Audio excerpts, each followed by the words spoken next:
tunapoamua kusimama, tunapoamua kuinuka. Wakati Paulo na Sila wako gerezani, hawakuruhusu zile kamba ziwanyamazishe, hawakuruhusu ile mikatale iwanyamazishe.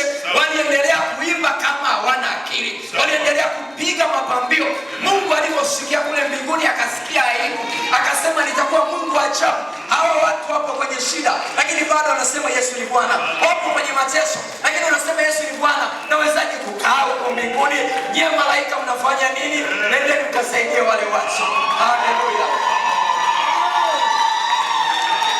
Unajua Mungu anahitaji watu ambao wanasema, Mungu anamwambia Joshua, uwe hodari na moyo wa ushujaa. Mtu shujaa ni yule ambaye anaweza kufanya mambo ambayo wengine hawezi kufanya. Lakini mtu hodari ni mtu ambaye anarudia hicho kitu kukifanya. Asubuhi anakifanya, mchana anakifanya, jioni anakifanya, akipata matokeo anarudia tena mpaka yaone matokeo yametokea. Huyo ndio mtu tunaita ni hodari. Na wewe mwaka ujao Mungu akufanye kuwa hodari katika kazi zako.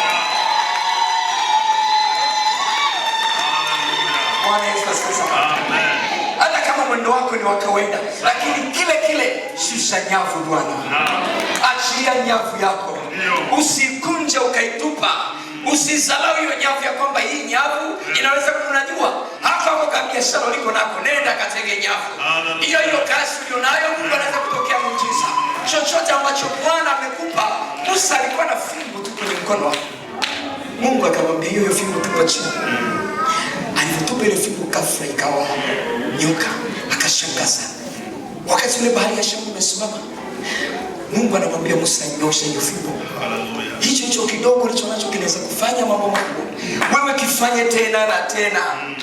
Hata kama ukupata matokeo usikate tamaa.